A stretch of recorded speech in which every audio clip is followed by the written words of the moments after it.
Hey everyone, welcome to my YouTube channel. आज हम political science के नेक्स्ट क्लास कर रहे हैं जिसमें हम मार्क्सिज्म के बारे में देखेंगे। ये पॉलिटिकल थ्योरी का क्लास 10 है।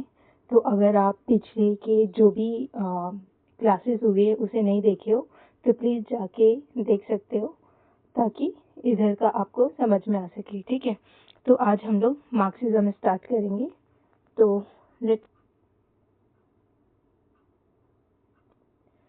तो मार्क्सिज्म का जो इंट्रोडक्शन है वो ये 19वीं शताब्दी में कार्ल मार्क्स और फ्रेडरिक एंगल्स के द्वारा प्रतिपादित है और ये एक क्रांतिकारी राजनैतिक और आर्थिक विचारधारा है। ठीक है, तो ये 19th सेंचुरी में आया था और इसे 19th सेंचुरी में आया था इसे Karl Marx and Friedrich Engels के द्वारा लाया गया है। ठीक है, और ये किस तरीके का आइडियोलॉजी है? ये एक रिवोल्यूशनरी आइडियोलॉजी है जो पॉलिटिकल एंड इकोनॉमिक आइडियोलॉजी को डेवलप करता है। ठीक है, तो मार्क्स ने समाजवाद को वैज्ञानिक आधार दिया, इसीलिए वैज्ञानिक समाजवाद कहा जाता है। तो मार्क्स ने समाजवाद को किस तरीके से देखा? साइंटिफिक तरीके से देखा, इसीलिए मार्क्स के इस विचार को साइंटिफिक सोशियोलिज्म भी कहते हैं। ठीक है, इसका कोर कॉन्सेप्ट क्या है? इसका कोर ऑब्जेक्टिव है कि to overthrow capitalism and establish a classless and stateless community। तो यहाँ पे एक राज्यहीन और वर्गहीन समाज की स्थापना करना है। किस तरीके का समाज? साम्यवादी समाज। ठीक है, तो ये आपको याद रखना है कि इसी तरीके से गांधी भी बोलते थे कि उन्हें स्टेटलेस और वर्गहीन जो क्लासलेस सोसाइटी है वो एक सोसाइटी में होना चाहिए। ठीक है, तो मार्क्स क्या बोल रहे हैं कि हमें पूंजीवादी व्यवस्था को जो कैपिटल स्टेट है उसे खत्म करके एक क्लासलेस और स्टेटलेस साम्यवादी समाज की स्थापना करना है। ठीक है, और मार्क्स का एक बहुत ही फेमस कोट है दैट दुनिया के मजदूरों एक हो जाओ, तुम्हारे पास खोने के लिए कुछ नहीं है सिवाय अपने जंजीरों के। तो ये जो कहा है ये कम्युनिस्ट मैनिफेस्टो 1848 में उन्होंने कहा। ठीक है, इसके बाद कुछ पीवाई की क्वेश्चन कि वैज्ञानिक समाजवाद का जनक किसे बोलते हैं? तो ये कार्ल मार्क्स आ जाएंगे। ठीक है, तो ये क्वेश्चन है पीवाईक्यू, आप इसे देख सकते हो कि वैज्ञानिक समाजवाद के जनक कौन है? Father of scientific socialism. तो ये क्या आ जाएगा? Karl marks.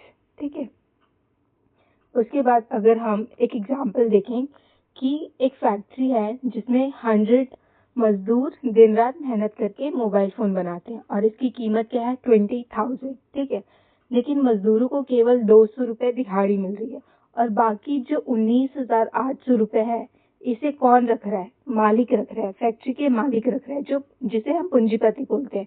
तो इस तरीके से मार्क्स क्या बोल रहे हैं कि जो शोषण हो रहा है वो इसी तरीके से हो रहा है कि आप उचित मुआवजा भी नहीं दे रहे हो। राइट, तो मार्क्स इसी शोषण के खिलाफ क्या किए? आवाज उठाए, अपना वॉइस रेज किए थे।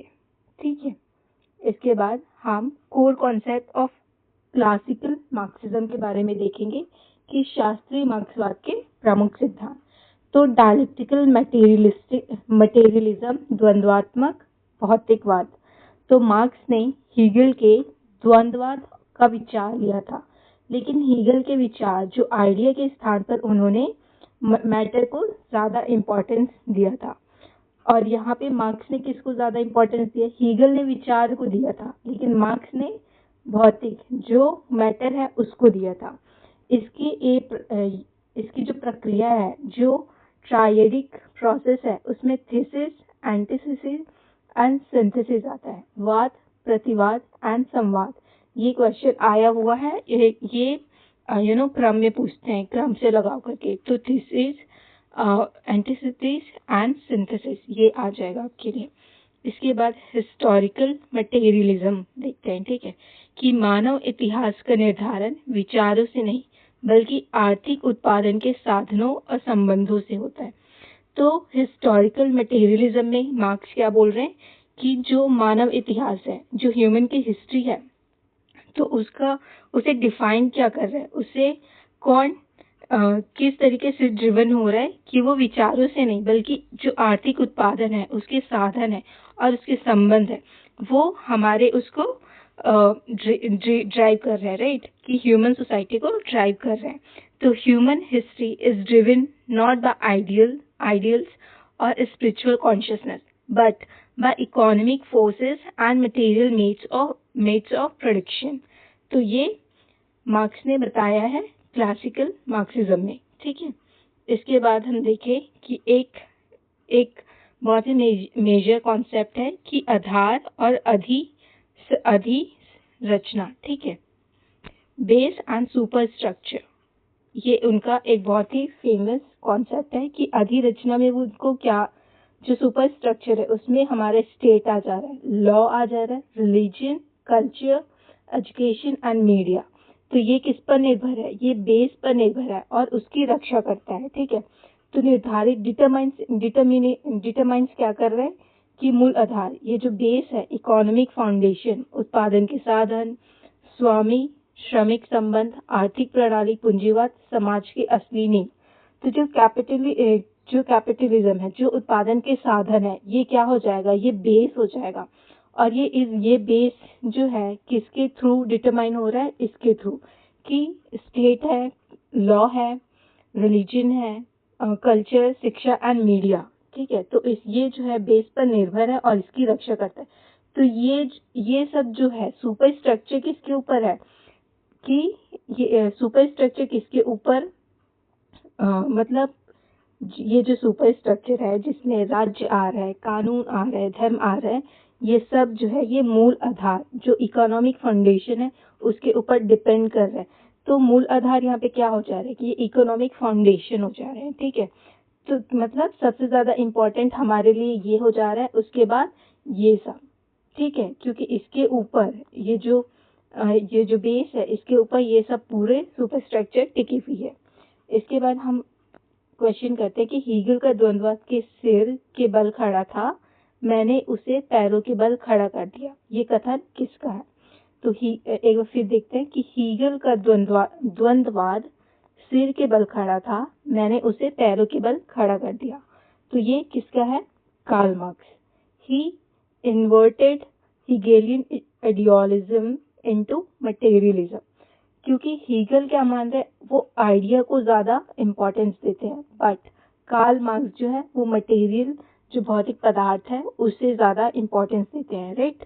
तो ये इस तरीके से हम समझ सकते हैं कि इनका जो कॉन्सेप्ट है इससे समझ में आ जा रहा है, जहाँ पे वो बेस एंड सुपर स्ट्रक्चर की बात करें, जहाँ पे बेस इकोनॉमिक फाउंडेशन है एंड सुपर स्ट्रक्चर में हमारे डिफरेंट एस्पेक्ट्स आ जाते हैं, जिसमें state, law, religion and culture, ये सब आ जाता है, ठीक है। इसके बाद हम देखते हैं, इसके बाद बहुत ही इम्पोर्टेंट कॉन्सेप्ट्स मार्क्सिज्म के आते हैं कि थ्योरी ऑफ कमोडिटी फासिज्म, ठीक है। तो ये पूंजीवादी समाज में वस्तुओं के बीच का संबंध ही मनुष्यों के बीच का वास्तविक संबंध बन जाता है। मतलब in capitalism social relationship between people are transformed into monetary relation between things, commodities. तो जो पूंजीवादी समाज में वस्तुओं के बीच का संबंध जो है, संबंध ही मतलब वस्तुओं के बीच का संबंध ही मनुष्यों के बीच का वास्तविक संबंध बन जा रहा है। मतलब उसे कमोडिटी के, वस्तुओं की क्या हो रही है, जड़ पूजा हो रही है। यहाँ पे वस्तुओं को ज्यादा इंपॉर्टेंस दे रहे हैं, मनुष्य को नहीं। मनुष्य को किस तरीके से देख रहे हैं, कमोडिटी की तरह, ठीक है। इसके बाद जो उत्पादकों के बीच के सामाजिक संबंध छिप जाते हैं और वस्तुओं के मूल्य, प्राइस, ब्रांड ही सर्वोपरि बन जाते हैं।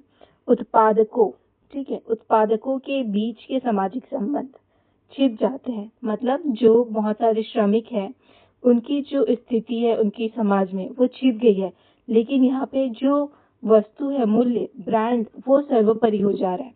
उत्पादकों, जो लोग वहाँ पे काम कर रहे हैं, उन्हें आप उचित मुआवजा नहीं दे रहे, उन्हें एक बेहतर सामाजिक स्थिति नहीं दे रहे, सामाजिक परिस्थिति नहीं दे पा रहे, और यहाँ पे वस्तुओं के मूल्य को ही आप सर्वोपरि मान ले रहे हो, राइट। तो यहाँ पे ये बोल रहे कि आप यहाँ पे वस्तुओं की पूजा कर रहे हो, कमोडिटीज की पूजा कर रहे हो, और जो लोग हैं वहाँ पे, उत्पादक है जो काम कर रहे हैं एक्चुअली में, उन्हें आप उनके जो संबंध है उस पर ध्यान नहीं दे रहे हो। तो ये इस तरीके का कॉन्सेप्ट है, ठीक है। इसके बाद थ्योरी ऑफ एलिनेशन, इसमें economic and philosophic manuscript of 1844। तो ये बुक इम्पॉर्टेंट रहेगा आपके लिए। थ्योरी ऑफ एलिनेशन इम्पॉर्टेंट है, ठीक है। इसमें मार्क्स ने अलगाव के 4 स्तर बताए हैं, जिसमें उत्पादन वस्तु से अलगाव हो जा रहा है, उत्पादन की प्रक्रिया प्रकृति से अलगाव हो जा रहा है, अपने सहचरों, ठीक है, अपने मनुष्यों से अलगाव, स्वयं अपने आप से क्या हो जा रहा है, अलगाव हो जा रहा है। तो 4 लेवल्स ऑफ एलिनेशन, जहाँ पे alienation from the product, alienation from the act of production जो नेचर से हो रहा है, and alienation from fellow species workers, alienation from one self species essence से हो जा रहा है, राइट। तो ये हमें कहाँ पे देखने को मिल रहा है कि economic and philosophic manuscript of 1844 ये बुक है मार्क्स की। उसमें उन्होंने बताया कि थ्योरी ऑफ एलिनेशन जब एक 4 स्टेज है, पहले स्टेज में जो इंसान का लगाव है वो वस्तु से, जो कमोडिटी है उससे ही उसका अलगाव हो जाता है। उसके बाद उत्पादन की प्रक्रिया से, कि किस तरीके से उत्पादन की प्रक्रिया उनके लिए बहुत ज़्यादा एक बर्डन लेके आती है, राइट। तो इससे वो अपने जो नेचर है, उनका खुद का जो गुण है, व्यक्ति का जो खुद की जो क्वालिटी है, तो वो उसको भी पहचान नहीं पा रहा है। दैट मीन्स ये प्रकृति से उनका अलगाव हो रहा है, नेचर से, राइट। उसके बाद अपने सहचर, तो alienation from fellow species worker, तो वहाँ पे एक साथ काम कर रहे हैं लोग, तो एक दूसरे के प्रति भी उनको जो सहानुभूति होना चाहिए था, या जो कुछ भी होना चाहिए था, राइट, तो वो चीज़ भी यहाँ पे नहीं हो पा रही। उससे भी लोग क्या हो जा रहे हैं, अलगाव हो जा रहे हैं। और फिर लास्ट में कि वो स्वयं से अलगाव हो जा रहे हैं। तो ये 4 लेवल्स ऑफ एलिनेशन बताया है मार्क्स ने, आपको याद रखना है बिकॉज आता है ये सब कुछ, ठीक है।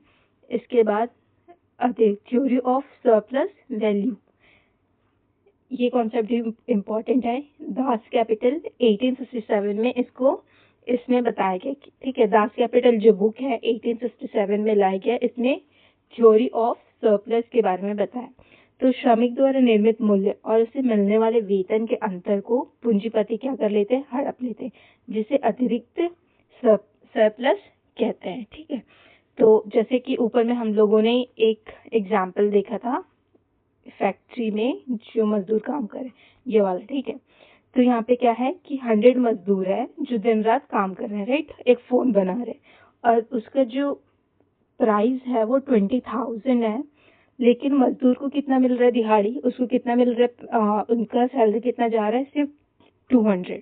तो रेस्ट पूरा ये जो अमाउंट है 19,800, तो ये क्या हो जाएगा, ये सरप्लस वैल्यू में आ जा रहा है, राइट। तो ये जो दिहाड़ी है, ठीक है, और इसका जो बेसिक कीमत रहा होगा इसका मोबाइल फोन का, इस बीच में जो भी बचेगा वो पूरा किसके पास जा रहा है, कैपिटलिस्ट पर्सन के पास जा रहा है, वो मालिक के पास जा रहा है। तो जो भी जा रहा है उसे ही क्या बोल रहे हैं, सरप्लस वैल्यू बोल रहे हैं, ठीक है। तो यहाँ पे आपको सरप्लस वैल्यू के कॉन्सेप्ट को याद रखना है। ये किस में दिया है, दास कैपिटल 1867 में मार्क्स के द्वारा दिया गया है, ठीक है। श्रमिक द्वारा निर्मित मूल्य और उसे मिलने वाले वेतन, ठीक है। तो श्रमिक द्वारा निर्मित मूल्य और उसे मिलने वाले वेतन के अंतर को क्या बोल रहे हैं, को पूंजीपति क्या कर लेते हैं, हड़प लेते हैं, अपने पास रख लेते हैं, ये बोल के कि वो हमारा बेनिफिट हुआ, राइट, और जिसे हम सरप्लस वैल्यू बोल रहे हैं। इसके बाद पीवाईक्यू क्वेश्चन में आया है कि in which book did Marx discuss the 4 type of alienation. तो अभी हमने इसके बारे में पढ़ा कि economic and philosophic manuscript of 1844 Paris manuscript में ये 4 टाइप्स ऑफ एलिनेशन के बारे में बताया गया, ठीक है। तो आपको याद रखना है कि 4 टाइप्स ऑफ एलिनेशन, ये भी याद रखना है, पहले तो बुक याद रखना है, और ये 4 टाइप्स ऑफ एलिनेशन क्या है ये भी याद रखना है, जिसमें सबसे पहले हम प्रोडक्ट से अलगाव, मतलब प्रोडक्ट से हम अलग हो रहे हैं। उसके बाद जो प्रोसेस है, act of production and nature है, उससे अलग हो रहे हैं, एंड देन जो फेलो वर्कर्स है उससे, एंड लास्ट में हम अपने आप से ही अलग हो जाते हैं। तो ये क्या है, 4 लेवल्स ऑफ एलिनेशन है, जो किस बुक में है, economic and philosophic manuscript of 1844 books में है, जिसे एक्चुअली में हम पेरिस मैन्युस्क्रिप्ट भी बोलते हैं, राइट। अब आगे का देखते हैं। एक और एग्जाम्पल देखते हैं हम कि असेंबली लाइन, एक मजदूर जो कार बनाने वाली कंपनी में केवल पहिए का नट टाइट करता है, ना तो वह पूरी कार बना पाता है, ना कार खरीदने की हैसियत रखता है। वह मशीनी पुर्जों बनकर अपनी मानवीय रचनात्मकता और साथियों से पूरी तरह कट जाता है, एलिनेट हो जाता है। तो ये किसका एग्जाम्पल है? अलगाव का।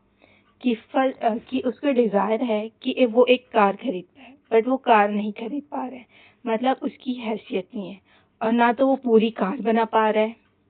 वो सिर्फ जो बोलते हैं ना, खराब हो जाता है तो सिर्फ रिपेयर का काम ही कर रहा है। तो जिसके कारण उसकी जो क्रिएटिविटी है एज ए ह्यूमन, वो भी सिर्फ रिपेयर के रूप में उसकी क्रिएटिविटी रह गई है। और उसकी जो साथी है, राइट, उसके जो फेलो वर्कर्स है, उससे भी वो पूरी तरह कट जा रहे हैं, क्योंकि सबका जो डिजायर वो अलग अलग है, किसी का मैच नहीं कर रहा है। तो इसीलिए ये क्या हो जा रहा है? एलिनेट हो जा रहे हैं, अलग हो जा रहे हैं एक दूसरे से। ठीक है, तो ये क्या हो जाएगा? एलिनेशन का कॉन्सेप्ट। इसके बाद नियो मार्क्सिज्म पढ़ेंगे एंड स्टेट थ्योरीज को देखते हैं। ठीक है, तो नियो मार्क्सिज्म ये केवल आर्थिक कारकों के बजाय किस पे ध्यान दे रहे हैं? जो हम लोग सुपर स्ट्रक्चर की बात किए थे ना, जहाँ पे स्टेट आ रहा था, रिलीजन आ रहा था, जहाँ पे एजुकेशन एंड मीडिया आ रहे थे, राइट। तो नियो मार्क्सिज्म क्या बोल रहे हैं कि केवल आर्थिक कारक, जो हमारे केवल इकोनॉमिक फैक्टर जो है, वो सिर्फ वही, मतलब सिर्फ उसके ऊपर जोर नहीं दिए, बल्कि यहाँ पे कल्चर, पॉलिटिकल एंड आइडियोलॉजिकल पक्षों पर भी जोर दिया।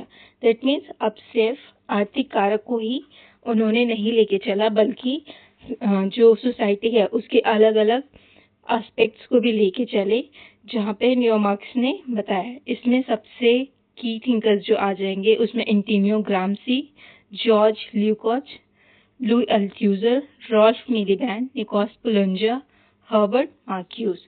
तो आपको की थिंकर्स को याद रखना है, बहुत ज़्यादा इंपॉर्टेंट है। एंड एंटोनियो ग्राम्सी इससे मोस्ट इंपॉर्टेंट हो जाएगा, और ये भी Ralph Miliband, Nicos Poulantzas and Herbert Marcuse. ठीक है, तो एंटोनियो ग्राम्सी का देखते हैं कि इनका जो कॉन्सेप्ट है, इनका जो की वर्ड है, तो ये हिजेमनी के बारे में बात करते हैं, ये प्राधान्य आधिपत्य के बारे में बात करते हैं। तो ग्राम्शी के अनुसार पूंजीवाद केवल बल प्रयोग से नहीं, बल्कि वैचारिक सहमति बनाकर राज करते हैं। तो ये क्या बोल रहे हैं? ग्राम्शी क्या बोल रहे हैं कि पूंजीवाद जो है वो अभी तक टीका है, उसका ये सिर्फ एक रीजन नहीं है कि वो बल प्रयोग कर रहे हैं, लेकिन उसका एक रीजन है कि ये लोगों के बीच क्या है? कंसेंट है। पूंजीवाद को क्या?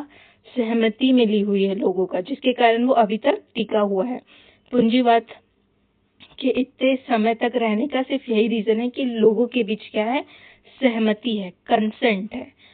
तो इसीलिए इसको क्या बोल रहे हैं? हेजेमनी, प्रधान आधिपत्य। ठीक है, तो एंटोनियो ग्राम्शी का ये जो हेजेमनी कीवर्ड है आपको याद रखना है, जहाँ पे वो वैचारिक अधिपत्य की बात करते हैं। ठीक है, आइडियोलॉजिकल हेजेमनी की बात करते हैं। ठीक है, तो यहाँ पे देखते हैं neo Marxism rejects economic determinism and focuses on culture, political and ideological dimensions. इसके की thinkers Antonio Gramsci, George Lukacs, Louis Althusser, Ralph Miliband, Nicos Poulantzas, Herbert Marcuse. ठीक है, तो की कॉन्सेप्ट हेजेमनी है, जिसमें capitalism maintains power through manufacturing consent, view civil society like schools, church, media rather than brute force alone, right? तो आपको याद रखना है ये चीज। इसके बाद डिबेट ऑन स्टेट इंस्ट्रूमेंटलिज्म एंड स्ट्रक्चरिज्म के बारे में। तो यहाँ पे यंत्रवादी, यहाँ पे स्टेट के बारे में आइडिया दिया गया है कि स्टेट को किस तरीके से देख रहे हैं। तो इंस्ट्रूमेंटलिस्ट थ्योरी, तो यंत्रवादी सिद्धांत में क्या बोल रहे हैं? इसके फर्स्टिंग की विचारक में आ जाएंगे रॉल्फ मिलीबैन। इनकी बुक है the state in capitalist society 1969। आपको याद रखना है, इसमें क्या बोल रहे हैं कि राज्य क्या है? पूंजीपति वर्ग के हाथों का एक यंत्र है, एक साधन है। राज्य चलाने वाले लोग भी पूंजीपति वर्ग की सामाजिक आर्थिक पृष्ठभूमि से आते हैं।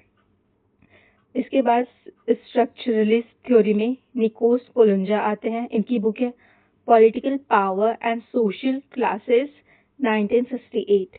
तो राज्य केवल यंत्र नहीं बल्कि उसके पास सापेक्ष स्वायत्तता रिलेटिव ऑटोनॉमी होती है कि राज्य की संरचना पूंजीवादी व्यवस्था को बनाए रखने के लिए कार्य करती है, ना कि केवल व्यक्तिगत पूंजीपतियों के लिए।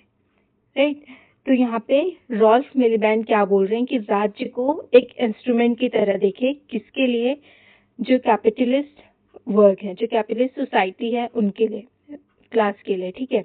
लेकिन निकोस पोलंजा बोल रहे हैं, जो स्ट्रक्चरलिस्ट थ्योरी को सपोर्ट करते हैं, ये बोलते हैं कि राज्य जो है वो केवल इंस्ट्रूमेंट नहीं है, ये जो है इनके पास एक रिलेटिव ऑटोनॉमी होती है जहाँ पे वो पूंजीपति वर्ग के लोगों को नहीं बल्कि जो कैपिटलिस्ट सिस्टम है उसको वो बनाए रखने के लिए काम करती है। कौन? राज्य।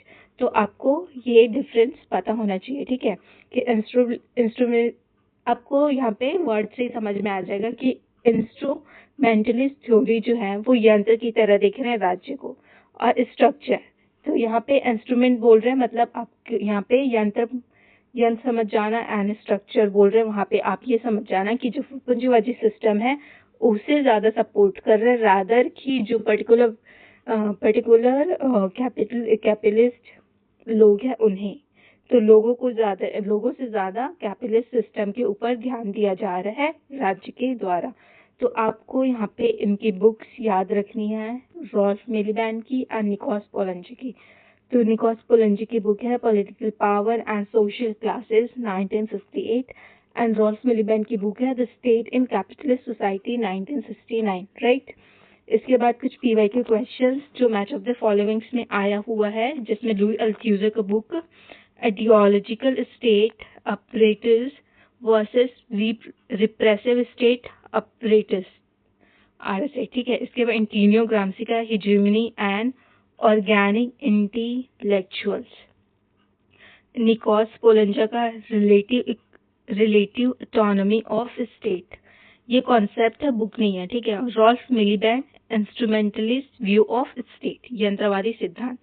तो आपको यहाँ पे अच्छे से याद रखना है, ये की कॉन्सेप्ट है, बार बार आता है, स्पेशली एंटोनियो ग्राम्सी का ये हेजेमनी वाला जो है कॉन्सेप्ट बहुत बार आता है, और ऑर्गेनिक इंटेलेक्चुअल्स भी उनका है। उसके बाद निकोस पोलंजा में relative autonomy of state, Ralph Miliband ने क्या बताया है कि instrumental view of state, Louis Althusser का ideological state apparatuses versus repressive state apparatuses के बारे में बताया। ठीक है। तो आपको याद रखना है, प्लीज आपको नोट्स बनाते हुए चलना है, आप PDF के भरोसे मत रहना। इसके बाद यहाँ पे हम देखेंगे एक्चुअली में बुक्स देखेंगे एंड ऑथर्स देखेंगे। तो द कम्युनिस्ट मैनिफेस्टो जो 1848 में आया था, Karl Marx and Friedrich Engels, ये दोनों एक साथ इस बुक को लिखे हैं। ठीक है। इसमें किसके बारे में बात की है? क्लास स्ट्रगल्स एंड रेवोल्यूशन के बारे में बात हुआ है। इसके बाद इकोनॉमिक एंड फिलोसफिक मैन्युस्क्रिप्ट 1844 में आया है, जिसे कार्ल मार्क्स ने लिखा है, एंड इसमें एलिनेशन, कॉन्सेप्ट ऑफ एलिनेशन की बात करते हैं। उसके बाद दास कैपिटल 1867, अगेन ये कार्ल मार्क्स के द्वारा, इसमें surplus value and commodity fetishism के बारे में बात कर रहे हैं। The 18th Brumaire of Louis Bonaparte 1852 में, अगेन कार्ल मार्क्स, इन्होंने यहाँ पे रिलेटिव ऑटोनॉमी ऑफ स्टेट की बात की है। उसके बाद प्रिजन नोटबुक 1926-38 एंटोनियो ग्राम्सी का है, इंपॉर्टेंट है। हेजेमनी एंड सिविल सोसाइटी के बारे में बात करते हैं। History and class consciousness 1923 George Lukacs की, रेटिफिकेशन एंड क्लास कॉन्शियसनेस की। मार्क्स एंड आइडियोलॉजी, इसमें लुइस अल्थ्यूजर लेखक है, इनके स्ट्रक्चर मार्क्सिज्म। ठीक है। इसके बाद the state in capitalist society 1969, Ralph Miliband की बुक है the instrumentalist theory of state. तो ऑलमोस्ट इसमें सभी बुक जो है बहुत बहुत बहुत ज़्यादा इंपॉर्टेंट है। बुक्स के साथ समटाइम्स आपको ईयर भी आ जाता है, मतलब क्रम में लगाना है, इस क्रम में लगाने के लिए आता है बुक्स को, तो इसीलिए आपको डेट याद रखना पड़ेगा, ईयर याद रखना पड़ेगा। और इससे भी ज़्यादा तो 3 टाइप्स का क्वेश्चन बन रहा है, ये 3 कॉलम है, राइट। तीनों टाइप्स के क्वेश्चन बनते हैं कि फर्स्ट आपको क्रम से लगाना है, इसीलिए मतलब क्रम से लगाओ ऐसे बोलते हैं। तो आपको डेट याद रखना पड़ सकता है, और आपको ये तो याद ही रखना है कि कौन सी बुक कौन से ऑथर्स की है, एंड उससे भी ज़्यादा इम्पोर्टेंट कौन से बुक में किस तरीके का कॉन्सेप्ट बताया गया है। ये भी अभी के बहुत ज़्यादा ट्रेंडिंग क्वेश्चंस बन रहे हैं, राइट। तो आपको ध्यान रखना है कि किस बुक में कौन सा कॉन्सेप्ट दिया हुआ है, तो आपको याद रखना है, राइट। तो ये बहुत ज़्यादा इम्पोर्टेंट है, ये आपको स्क्रीनशॉट करके रख लो, आपको काम आएगा। इसके बाद तो ये क्लास यहाँ पे ख़त्म हो रहा है। आई होप आपको समझ में आया हो। अगर समझ में नहीं आया होगा तो आप मुझे पूछ सकते हो, और आपको नोट्स बनाते चलना है, PYQ करते चलना है। ये क्वेश्चंस बार बार आता है मार्क्सिज्म से। इसकी जो मेन कॉन्सेप्ट है हमने देख लिया है, और आपको बुक्स वगैरह और कॉन्सेप्ट जो है वो अच्छे से याद रखना है, ठीक है। तो आज के लिए बस इतना ही। Thank you. हमारा नेक्स्ट टॉपिक है फेमिनिज्म। आज हम फेमिनिज्म के बारे में पढ़ेंगे, जो पॉलिटिकल थ्योरी का एक बहुत ही मेन अप्रोच है, ठीक है। तो इसके बारे में आज हम देखेंगे। लास्ट क्लास में हमने मार्क्सिज्म पढ़ा था, और ये नेक्स्ट क्लास है, ठीक है। तो हम देखते हैं कि इसका meaning and origin of feminism. तो नारीवाद जो है एक ऐसा राजनीतिक, सामाजिक और आर्थिक विचारधारा तथा आंदोलन है जो महिलाओं के अधिकारों, लैंगिक समानता, जेंडर इक्वालिटी तथा समाज में महिलाओं की स्थिति को सुधारने की वकालत करता है। So feminism is a political, social, economic ideology and movement advocating for women's right, gender equality and eradication of patriarchal oppression। तो यहाँ पे PYQ क्वेश्चन है कि नारीवाद शब्द का पहली बार यूज़ कब किए। तो नारीवाद शब्द का फर्स्ट टाइम यूज़ जो है 1837 में फ्रांसीसी समाजवादी विचारक चार्ल्स फूरियर ने किया था, महिलाओं के अधिकारों की बात करने के लिए। First coin by Charles Fourier in 1837। तो आपको ये याद रखना है। इसके की जो कोर कॉन्सेप्ट है ये है कि नारीवाद क्या मानते हैं कि समाज में महिलाओं के साथ जो लैंगिक आधार पर भेदभाव हो रहा है, जो जेंडर डिस्क्रिमिनेशन हो रहा है विथ विमेन, और इसे समाप्त करने के लिए सार्वजनिक जो पब्लिक एंड प्राइवेट क्षेत्र है, प्लेस है, उसमें दोनों में क्या होना चाहिए, समान अधिकार होना चाहिए। तो जेंडर डिस्क्रिमिनेशन पहले तो फेमिनिस्ट क्या बोलते हैं कि उनके साथ जेंडर डिस्क्रिमिनेशन नहीं होना चाहिए, और सेकेंड कि पब्लिक एंड प्राइवेट प्लेस दोनों में उन्हें समान अधिकार मिलना चाहिए, ठीक है। इसके बाद हम डिफरेंस देख लेते हैं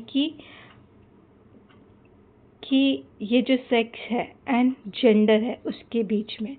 तो ये सेक्स जो है वो इसे हम बायोलॉजिकल देखते हैं, एंड जो जेंडर है ये सामाजिक, सोशल होता है, ठीक है। तो प्रकृति क्या है, ये प्राकृतिक एवं जैविक आधार, मतलब ये बायोलॉजिकल डिफरेंस है। और जो जेंडर है इसे एक्चुअली में सोसाइटी के द्वारा कंस्ट्रक्ट की गई है, और इसीलिए ये जो सोसाइटी के थ्रू जो कंस्ट्रक्टेड है इसे विमेन बोलते हैं कि ये ख़त्म होना चाहिए। इसमें परिवर्तनशीलता क्या है कि मेल फीमेल एट्रीब्यूट्स ये अपरिवर्तनीय है, राइट। ये जो बायोलॉजिकल है वो अपरिवर्तनीय है, लेकिन ये जेंडर जो एक्चुअली में सोसाइटी के थ्रू कंस्ट्रक्टेड है वो तो उसे तो हम चेंज कर सकते हैं, समय के साथ, संस्कृति और समाज के साथ इसे बदल सकते हैं। फॉर एग्जाम्पल, अगर बच्चे को जन्म देने की जैविक क्षमता महिला में होना, ठीक है, और सेकेंड ये है कि खाना बनाना या बच्चों की देखभाल केवल महिला का काम है, ये समाज की सोच है, क्योंकि इसे कोई भी कर सकता है, ठीक है। उसके लिए आपको जेंडर डिस्क्रिमिनेट करने की ज़रूरत नहीं है कि आप लड़की हो तो आप ही करोगे, या आप विमेन हो तो आप ही करोगे, ऐसा ये नहीं होना चाहिए। इसके ऊपर ज़्यादा फोकस करते हैं फेमिनिस्ट, ठीक है। इसके बाद अगेन हम PYQ क्वेश्चन देखते हैं कि एक कोट है, इस कोट में स्त्री पैदा नहीं बल्कि बनाई जाती है, one is not born but rather becomes a women. तो ये सिमोन दी बुआर का स्टेटमेंट है, इनकी बुक है द सेकेंड सेक्स 1949 से। और ये कथन जो है वो समाज अपनी रूढ़िवादी सोच से स्त्री के गुण और भूमिकाएं तय करती है। ठीक है, तो जेंडर इज सोशली कंस्ट्रक्टेड। ठीक है, तो आपको ये स्टेटमेंट याद रखना है कि one is not born but rather becomes a women. ठीक है, जो साइमन दी बुआर के द्वारा द सेकेंड सेक्स बुक 1949 में बताया गया है। ठीक है, इसके बाद कॉन्सेप्ट ऑफ पैट्रियार्की, तो इसका जो शाब्दिक अर्थ है वो पिता का शासन, रूल ऑफ द फादर होता है। और अगर ब्रॉड वे में देखें तो यह एक ऐसी सामाजिक व्यवस्था है जहाँ पुरुष सत्ता, शक्ति, निर्णय लेने की क्षमता तथा संसाधनों पर एकाधिकार रखते हैं और महिलाओं को सबऑर्डिनेट रखते, उन्हें अपने अधीनस्थ समझते हैं। तो ये जो कॉन्सेप्ट है जहाँ तो ये जो पैट्रियार्की का कॉन्सेप्ट है इसमें विमेन बोल रहे कि जो पावर, जो निर्णय लेने की क्षमता है, संसाधनों पर जो एकाधिकार है वो ख़त्म होना चाहिए, महिलाओं पुरुषों से ख़त्म होना चाहिए और ये दोनों के बीच समान होना चाहिए, मतलब दोनों को सेम तरीके से देखना चाहिए।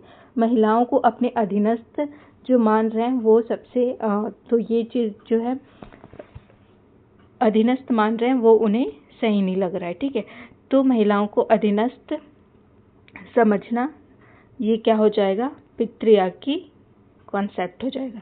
अगेन यहाँ पे PYQ हाइलाइट्स में हम देखते हैं कि कैट मिलेट, इनकी सेक्सुअल पॉलिटिक्स 1701 में आया है। कैट मिलेट के अनुसार पितृसत्तात्मक सरकार एक ऐसी संस्थात्मक व्यवस्था है जिससे आधी जनसंख्या महिलाओं पर, आधी जनसंख्या पुरुषों का नियंत्रण रहता है।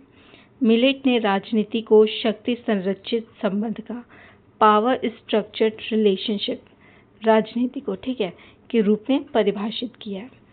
तो यहाँ पे पावर पॉलिटिक्स की बात कैट मिलेट ने की है इन फेमिनिस्ट वे। ठीक है, इसके बाद द पर्सनल इज पॉलिटिकल, ये कैरोल हैनिश के द्वारा प्रसिद्ध है कि जो द पर्सनल इज पॉलिटिकल, निजी ही राजनैतिक है। ये दूसरी लहर के नारीवादियों, विशेषकर कैट मिलेट और शुलामित फायरस्टोन द्वारा अपनाया गया। इसका अर्थ है कि जो घरेलू हिंसा, घर का काम या पारिवारिक संबंध केवल निजी मामला, पर्सनल मैटर नहीं है, बल्कि ये क्या है, राजनीति और शक्ति संतुलन का भी एक हिस्सा है।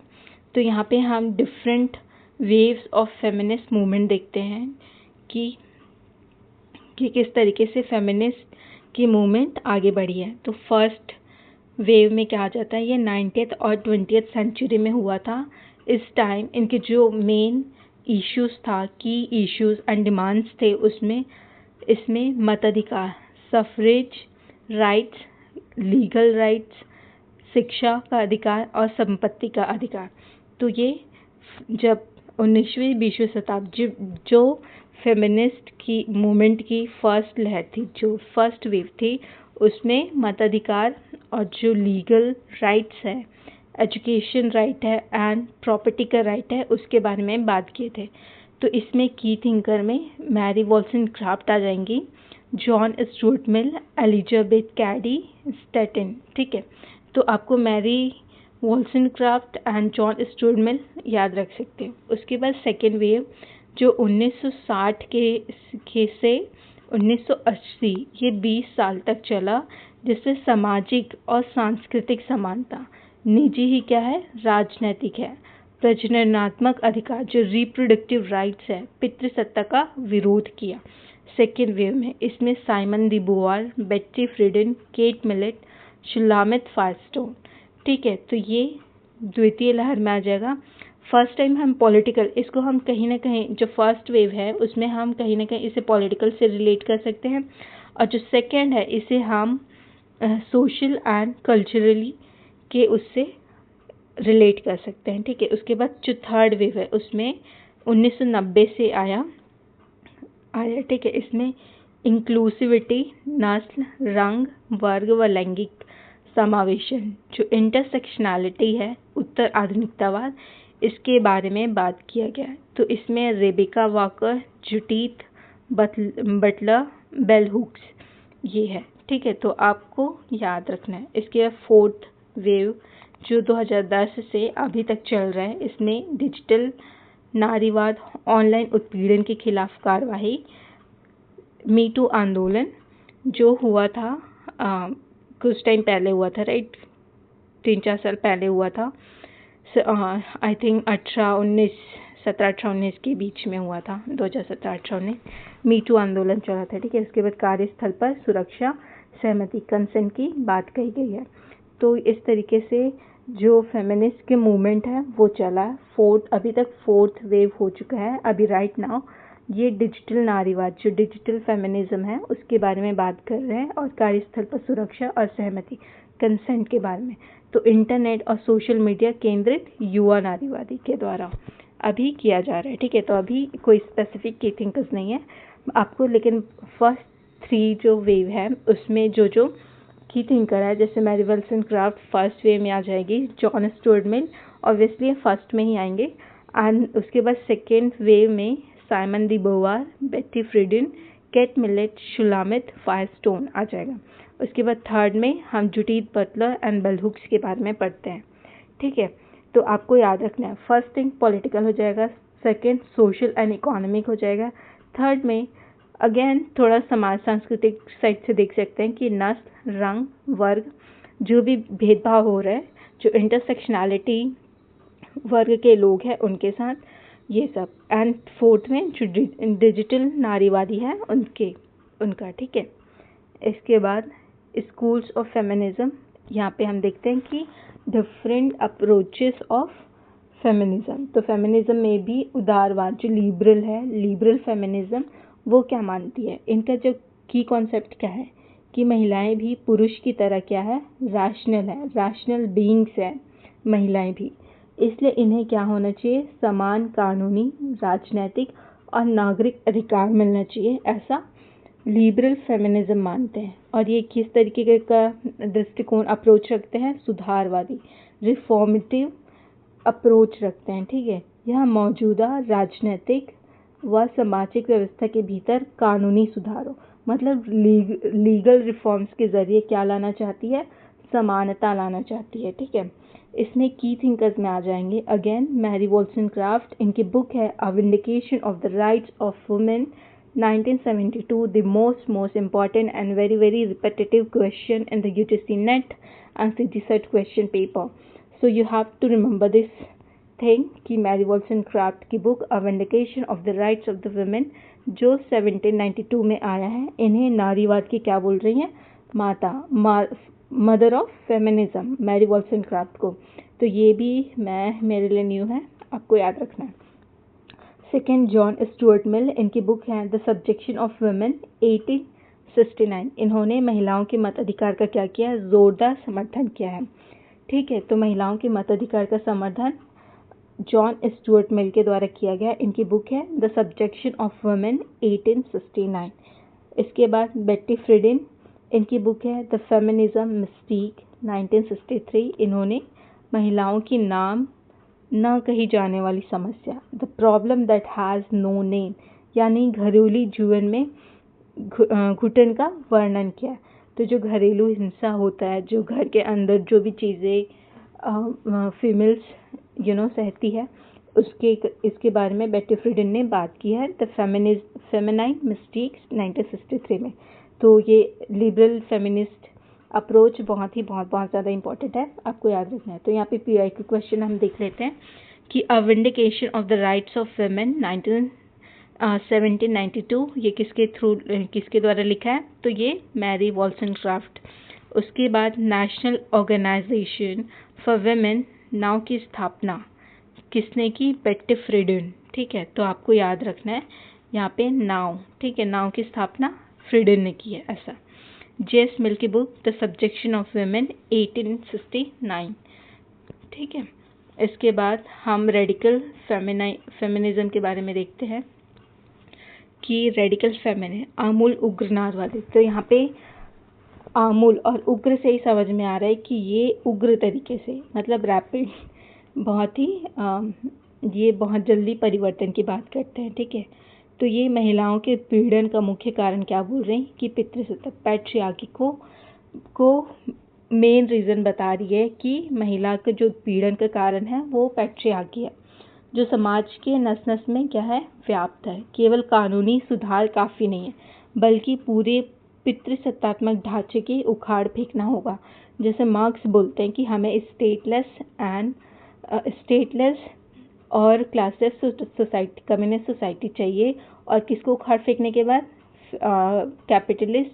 कैपिटलिस्ट सिस्टम को उखाड़ने के बाद, ठीक है।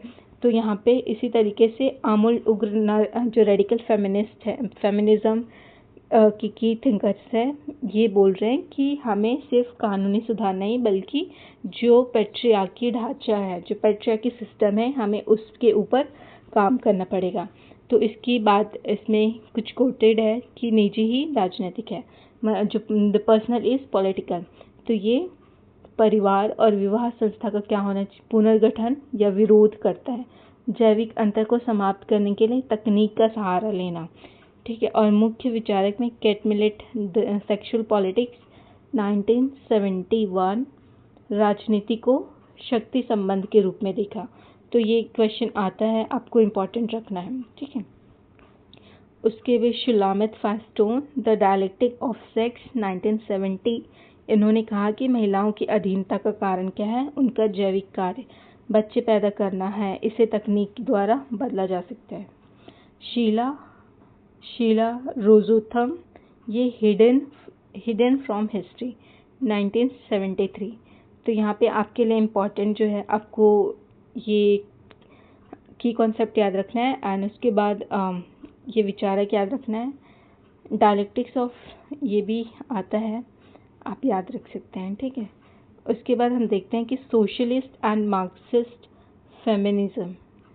तो इसमें महिलाओं के उत्पीड़न के दो कारण हैं, एक तो पूंजीवाद और दूसरा पितृसत्ता। तो जो मार्क्सिज्म आ गया, दैट मीन्स वो पूंजीवाद जो है साथ में आता है, और समाजवादी ये भी कहीं ना कहीं इकोनॉमी की बात करते हैं, ठीक है।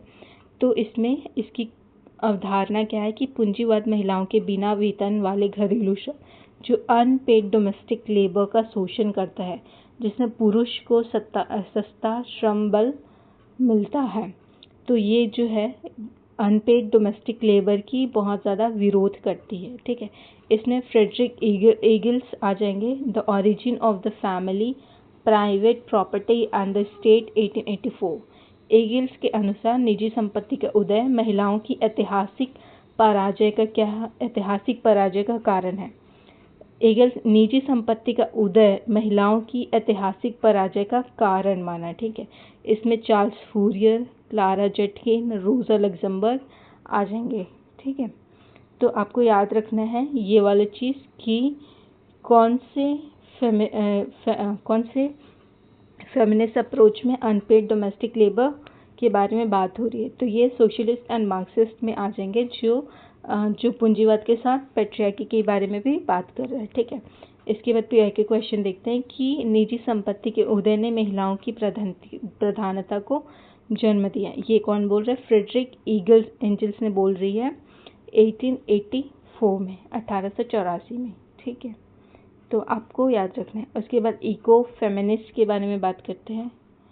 इको फेमिनिस्ट, इनका कॉन्सेप्ट है कि जो नेचर है, नेचर के शोषण और महिलाओं वुमेन के शोषण के बीच क्या है, एक डीप कनेक्शन है। पुरुष प्रधानता समाज जिस प्रकार महिलाओं पर हावी है, उसी प्रकार प्रकृति का भी विनाश कर रही है। इनकी शब्दावली की उत्पत्ति जो है, इको फेमिनिस्ट वर्ड जो है वो फ्रांसवा डी युवान ने दिया है 1974 में। इसमें Vandana Shiva, Susan Griffin, Carolyn Merchant, ये इम्पॉर्टेंट है। तो वंदना शिवा जो है वो इंडियन थिंकर है, और इसकी बुक जो है staying alive 1988, eco feminism 1993, Maria Mies के साथ लिखा है, ठीक है। उसके बाद Susan Griffin, women and nature दिया है मैरिन डेली। तो आपको ये याद रखना है, बिकॉज अभी जो इको फेमिनिज्म है वो ट्रेंडिंग क्वेश्चंस में आ रहा है। तो आपको याद रखना है कि इसका फर्स्ट वर्ड का जो इको फेमिनिज्म वर्ड है उसका यूज़ फ्रांसवा डी यूवा ने किया था, और इसके और की थिंकर्स में Vandana Shiva, Susan Griffin, Carolyn Merchant, Mary Daly है। ठीक है, आपको वंदना शिवा की जो बुक है staying alive 1988 and eco feminism 1993 जो मारिया मीस के साथ लिखा था वो याद रखना है। ठीक है, इसमें क्या बोल रहे हैं कि जो महिला का शोषण है और जो नीचे का शोषण है वो दोनों के बीच का है एक बहुत ही ज़्यादा एक डीप कनेक्शन है। जो पुरुष प्रधानता समाज जिस प्रकार महिला पर हावी है उसी तरह किस नेचर के ऊपर भी नेचर का विनाश भी कर रही है। तो आपको याद रखना है। तो यहाँ पे PYQ question that eco feminism शब्द का सर्वप्रथम प्रयोग किसने किया? तो फ्रांसवा डी यूबा ने 1974 में किया। इसके बाद वंदना शिवा की book staying alive women ecology and development and eco feminism with Maria Mies. ठीक है, इसके बाद ब्लैक फेमिनिज्म जो इंटरसेक्शनैलिटी है उनकी बात करते हैं कि इनका मूल विचार जो है पारंपरिक नारीवाद केवल सफेद मध्यवर्गीय पश्चिमी महिलाओं के अनुभवों पर आधारित है। तो अभी तक जो भी मूवमेंट फेमिनिज्म में आया था वो किनका था कि वो पारंपरिक नारीवाद जो क्लासिकल फेमिनिस्ट है उनकी, और जो सफ़ेद है उनके बारे में। ठीक है, तो और मध्यवर्गीय पश्चिमी महिलाओं के अनुभव पर आधारित है, मतलब जो नॉर्मल फीमेल है उसके ऊपर। लेकिन अब जो ब्लैक फेमिनिज्म है जो इंटरसेक्शनैलिटी है वो उसमें ये नस्लवाद रेसिज्म की बात करते हैं। ठीक है, उसके बाद लैंगिक भेदभाव सेक्सिज्म दोनों को एक साथ सामना करना पड़ता है। तो ये नस्लवाद और लैंगिक भेदभाव दोनों से क्या है, दोनों से पीड़ित है। अंतर अनुभागिता इंटरसेक्शनैलिटी ये शब्द जो है किम्बरले क्रेशो ने 1989 में गढ़ा। इसका अर्थ है कि नस्ल, लिंग, वर्ग और जाति मिलकर उत्पीड़न का विशिष्ट ताना बाना बनाते हैं। इसमें की थिंकर्स बेल हुक्स आ जाएगी एंड आई अ वुमेन, इनकी बुक है पेटिशा हिल कॉलिंस एंड गेल रूबी।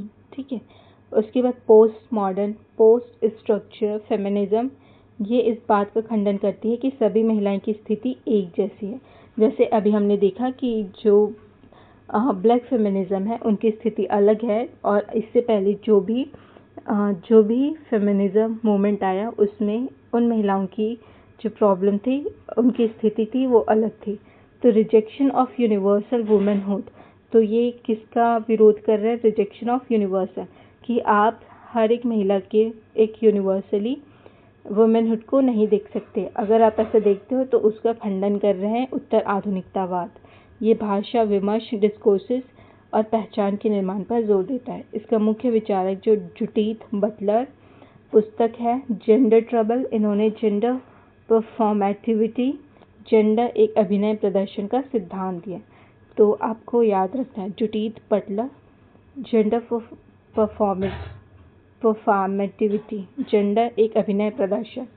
उसके बाद एथिक्स ऑफ केयर देखेंगे कि कैरल गिलिगन ने अपनी book in a different voice 1982, ये इम्पॉर्टेंट बुक है, इन्होंने लॉरेंस कोहलबर्ग के नैतिक विकास के सिद्धांतों की आलोचना करते हुए कहा कि पुरुषों का नैतिक दृष्टिकोण न्याय और अधिकारों पर आधारित होता है, जबकि महिलाओं का नैतिक दृष्टिकोण देखभाल, करुणा और संबंधों केयर, कंपैशन एंड रिफ्लेक्शनिज्म पर ज़्यादा बेस्ड होती है।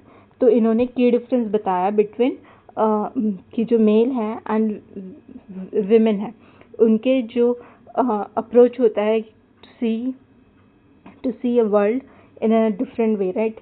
तो पुरुष किस तरीके से देखते हैं? न्याय और अधिकार के रूप में देखते हैं, जस्टिस एंड राइट्स के। लेकिन महिला किस तरीके से देखती है? केयर, कंपैशनेट एंड रिलेशनशिप्स के थ्रू देखती है। तो दोनों के जो सोचने का तरीका है, दोनों की जो तरीका है दुनिया को देखने का, परसीव करने का, वो अलग अलग है। इसके बाद हम कुछ बुक्स देखते हैं, कुछ बुक्स, ठीक है। Must remember books for UGC net, ये जो है बार बार क्वेश्चन आया हुआ है, आपको याद रखना है। तो a vindication of the rights of women मैंने बताया था, 1792 में आया है, जो मैरी विल्सन क्राफ्ट ने दी थी। द सब्जेक्शन ऑफ वुमेन, ये जॉन स्टुअर्ट मिल का है, 1869 में आया। The origin of the family, private property and the state, ये फ्रेडरिक ईगल्स का 1884 में। The second sex, Simon the beauvoir 1949 में। द फेमिनाइन मिस्टीक, बेट्टी फ्रीडिन का, इसमें 1963 में आया। सेक्सुअल पॉलिटिक्स, कैट मिलेट 1971 और 1917 अराउंड, ठीक है। डायलेक्टिक सेक्स, शुलामित फायरस्टोन 1970 में। द सेक्सुअल कॉन्ट्रैक्ट, ये कैरल पेटमैन ने दिया है 1988 में। और इन्होंने जो हॉब्स का जो कॉन्ट्रैक्ट का जो कॉन्सेप्ट था उसका उन्होंने आलोचना किया है, ठीक है, क्रिटिसिज्म किया है। In a different voice, Carol Gilligan का 1982 में। जेंडर ट्रबल, अभी हमने पढ़ा, जूडिथ बटलर का। Justice, gender and the family, Susan Moller Okin का इम्पॉर्टेंट बुक है। Public man, private women, Jean Elshtain 1989 में। Justice and the politics of difference, ठीक है, ये मेरियम यंग का हो जाएगा। इसके बाद स्टेइंग अलाइव, ये वंदना शिवा का बुक है, वंदना शिवा जो इंडियन थिंकर है, ठीक है। इसके बाद हम PYQ देखते हैं कि कैरल बैटमैन, इनकी जो बुक है द सेक्सुअल कॉन्ट्रैक्ट 1988, यह सामाजिक अनुबंध सिद्धांतकारों हॉब्स, लॉक और रूसो की आलोचना करते हैं। अभी हमने कहा कि उनका अनुबंध वास्तव में पुरुषों के बीच एक लैंगिक अनुबंध सेक्सुअल कॉन्ट्रैक्ट था, जिसने महिलाओं के नागरिक समाज से बाहर रखा। उसके बाद सुजैन मोला Oaken, justice, gender and the family 1989, इन्होंने जॉन रॉल्स के न्याय के सिद्धांत की आलोचना की। तो कैरल बैटमैन ने इन्होंने हॉब्स, लॉक और रूसो के जो अनुबंध, जो कॉन्ट्रैक्ट का जो कॉन्सेप्ट है उसका आलोचना की। और सुजैन मोला ओकेन, इन्होंने रॉल्स के जस्टिस सिस्टम का आलोचना की। रॉल्स ने परिवार के न्याय के सिद्धांतों से बाहर रखा, जबकि लिंग न्याय की शुरुआत जो कहाँ से होती है, फैमिली से होती है, परिवार से होती है, ठीक है। तो आज का क्लास बस इतना ही। हम एक एग्जाम्पल देखते हैं कि श्रम का लैंगिक विभाजन। यदि कोई पुरुष होटल में खाना बनाता है तो उसे हम शेफ बोलते हैं और वेतन मिलता है, लेकिन वही काम जब फीमेल अपने घर पे करती है तो उसे निःशुल्क घरेलू काम, अनपेड केयर वर्क मान लिया जाता है। और यह उदारवादी समाजवादी नारीवाद का क्या मेन इशू है, मुख्य फोकस है, ठीक है। इसके बाद कांच की छत का सिद्धांत, ग्लास सीलिंग इफेक्ट। इसमें कारपोरेट या राजनीति में महिलाओं का उच्च पद, जैसे CEO हो गया, PM हो गया, तक ना पहुंच पाना, भले ही वे योग्य हो, यह एक अदृश्य बाधा है, ठीक है। तो ये भी बता रहे हैं कि जो हाई पोस्ट होती है उसमें फीमेल्स को नहीं आने दिया जाता है, कहीं ना कहीं वहाँ पे भी लोग बायस्ड हो जाते हैं। और ये किस क्षेत्र में होता है, कॉर्पोरेट और पॉलिटिकल क्षेत्र में ज़्यादा होता है। उसके बाद सेकेंड सेक्स में इसमें बताया कि समाज पुरुष को प्रथम या मानक स्टैंडर्ड ह्यूमन मानता है, महिला को केवल पुरुष के संदर्भ में परिभाषित द अदर मानते हैं। तो यहाँ पे भी बताया कि मैन को क्या मान रहे हैं, स्टैंडर्ड, एंड फीमेल्स को क्या मान रहे हैं, द अदर। तो इसके बाद हम क्विक रिवीजन में अगर देखें तो लिबरल में क्या आ जाएगा, कानूनी राजनीतिक अधिकारों की कमी था, जिसमें समान कानून, मताधिकार और शिक्षा में रिफॉर्म्स होना चाहिए, ऐसा लिबरल ने कहा। और रेडिकल में पितृसत्ता और जो पुरुष वर्चस्व है उसके ऊपर उन्होंने रेवोल्यूशन की बात की कि पैट्रियार्की सिस्टम एंड परिवार का क्या होना चाहिए, विनाश होना चाहिए, खत्म होना चाहिए, ठीक है। उसके बाद समाजवादी सोशलिस्ट में इसने अगेन पूंजीवाद और पितृसत्ता, इसका क्या माना, दोहरा शोषण माना विमेन के लिए, और पूंजीवाद का अंत और घरेलू काम का क्या होना चाहिए, समाजीकरण होना चाहिए। इको फेमिनिस्ट में नारी और प्रकृति का किस तरीके एक साथ शोषण होता है, और पर्यावरण संरक्षण व नारी चेतना का समन्वय है। तो ये आपका आज का हो जाएगा, ठीक है। आई होप आपको ये सेशन अच्छा लगा हो. Please do share and subscribe to my channel as much as you can. और जो भी प्रॉब्लम आ रही है आपको एग्ज़ाम को कैसे हैंडल करना है, कैसे स्ट्रैटेजी आपको बनाना है, तो please do right in the comment section कि आपको किस तरीके का प्रॉब्लम आ रहा है, सो दैट मैं आपके लिए एक स्ट्रैटेजी के ऊपर आपके लिए वीडियो लेके आऊँ. ठीक है, तब तक आप अच्छे से पढ़ते रहो. Thank you for watching this video.